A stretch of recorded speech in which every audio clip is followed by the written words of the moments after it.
اس وقت کی صورتحال میں اسٹیبلشمنٹ اندرونی سیاست میں عمران خان کے کردار سے شاکی دکھائی دیتی ہے، لہٰذا اس طرف سے یہ امید نہیں کی جا سکتی کہ بات چیت سے کوئی حل نکلے گا۔ اڑتی سی کچھ اطلاعات ضرور ہیں کہ اگر تحریک انصاف موجودہ حکومت سے کسی قسم کی کوئی مفاہمت کرتی ہے تو اسے اسٹیبلشمنٹ کی حمایت بھی حاصل ہوگی۔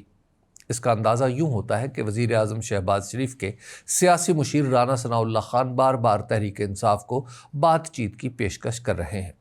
ان کی یہ پیشکش اہم تو ہے مگر ابھی تک سیاسی طور پر بے وزن ہے۔ اگر یہ باقاعدہ ٹھوس پیشکش ہوتی تو تحریک انصاف کے لوگوں پر سختی کچھ کم ہوتی، ایک ماحول بنتا جس میں بات چیت ممکن ہو سکتی۔ اس وقت سارا ملک دیکھ رہا ہے کہ تحریک انصاف کا جھنڈا تھامنا ہی مصیبت کو دعوت دینا ہے، تو ایسے میں بات چیت کا سیاسی مطلب کچھ بھی نہیں۔ سیاسی مذاکرات ممکن نہیں رہے، اسٹیبلشمنٹ کسی رعایت کے لیے تیار نہیں اور قانونی نظام تحریک انصاف کو پیچھے چلا جا رہا ہے، تو ایسے میں عمران خان کے پاس زیادہ راستے نہیں بچتے۔ ان کے اکثر ساتھیوں کا تجزیہ ہے کہ 9 مئی کے مقدمات میں ان کے 2 درجن سے زیادہ اراکین اسمبلی کو نااہلی کی صلیب پر لٹکا دیا جائے گا۔ سپریم کورٹ میں مخصوص نشستوں کا معاملہ بھی جیسے چل رہا ہے، اس کا خلاصہ بینچ کی جانب سے ایک فقرے میں سمٹ آیا ہے، اور وہ یہ کہ ووٹ دینا بنیادی حق نہیں ہے۔ جب یہ ذہن ہو تو اندازہ لگایا جا سکتا ہے کہ دستور میں انتخاب لڑنے کا حق، منتخب نمائندوں کے ذریعے حکومت چلانے کے شق اور انتخابات کی شفافیت جیسے بنیادی اصول عدالت کی نظر میں کہاں ٹھہرتے ہیں۔ الیکشن میں لٹے ووٹوں کا حساب بھی کیا ہونا ہے سبھی جانتے ہیں۔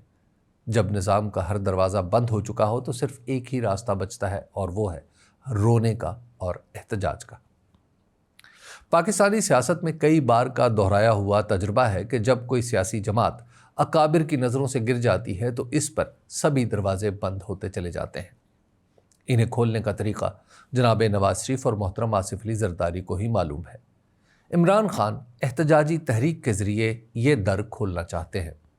پچھلے 3 برسوں میں تحریک انصاف نے کئی بار احتجاج کیا ہے۔ اس سے یہ ثابت تو ہو گیا ہے کہ تحریک انصاف ہی پاکستان کی واحد جماعت ہے جو ملک بھر میں لوگوں کو نکال سکتی ہے۔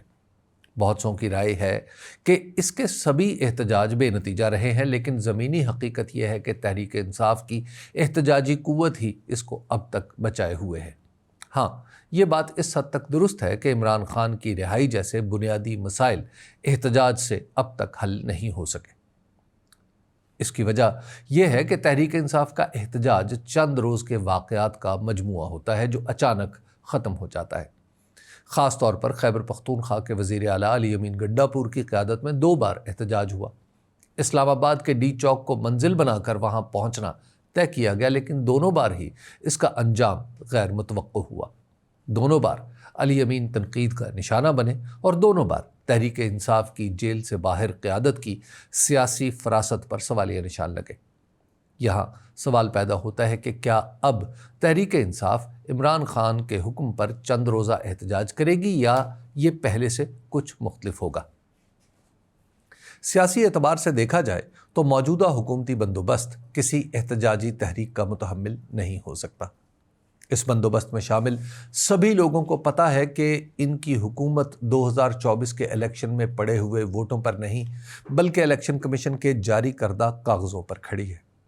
یہ کاغذی بنیاد اتنی کمزور ہے کہ کوئی بھی احتجاج اسے جھکنے پر مجبور کر سکتا ہے۔ اس لیے اس طرح کی سرگرمی سے نمٹنے کے لیے اس کا طریقہ کار سیاسی نہیں خالصتاً انتظامی ہے، جو سڑکوں پر کنٹینر لگانے سے شروع ہوتا ہے اور گولی چلانے تک پہنچ جاتا ہے۔ اس ماحول میں اگر تحریک انصاف سڑکوں پر آتی ہے تو اسے بھی اپنی حکمت عملی تبدیل کرنا ہوگی۔ شاید ایسا ہو بھی رہا ہے۔ چند دن پہلے اسلام آباد میں تحریک انصاف کے اتحادی اور سنی اتحاد کونسل کے سربراہ صاحبزادہ حامد رضا سے بات ہوئی تو وہ بتا رہے تھے کہ انہوں نے احتجاج کا طریقہ کار اور مختلف مراحل کو تجاویز کی صورت میں ایک رپورٹ میں ڈھال دیا ہے۔ اس رپورٹ کے مندرجات ابھی سامنے نہیں، لیکن ایسا معلوم ہوتا ہے کہ اب کی بار احتجاج شاید اسلام آباد سے باہر ہی رکھا جائے گا اور آہستہ آہستہ مختلف مرحلے طے کرتا ہوا کسی نتیجے پر پہنچے گا۔ البتہ ایک نقطہ خود عمران خان نے طے کر دیا ہے کہ اس کی قیادت وہ جیل سے بیٹھ کر خود کریں گے، یعنی احتجاج کی قیادت کرنے والوں کے پاس اسے ختم کرنے کا اختیار نہیں ہوگا۔ اس کا مطلب ہے کہ اس احتجاج کے ذریعے بات چیت کا راستہ کوئی کھلے گا تو قیدی نمبر 804 سے ہی بات کرنا ہوگی۔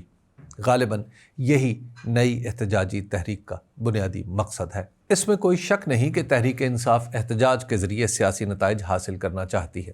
یہ بھی حقیقت ہے کہ پاکستان کی سب سے بڑی جماعت عملاً ایسے کونے میں دھکیلی جا چکی ہے جہاں اسے احتجاج کے سوا کوئی راستہ دکھائی نہیں دے رہا۔ حیرت کی بات ہے کہ مسلم لیگ نون اور پیپلز پارٹی جیسی تجربہ کار سیاسی جماعتیں بھی اس صورتحال میں کچھ نہیں کر پا رہیں۔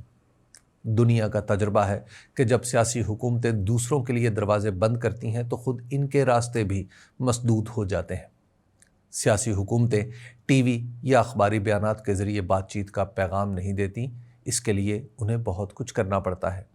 تاریخ بتاتی ہے کہ بر صغیر پاک و ہند 1857 کے بعد جب تاج برطانیہ کے تحت چلنے لگا تو پھر کبھی سیاسی جماعتوں یا سیاستدانوں کو دیوار کے ساتھ نہیں لگایا گیا۔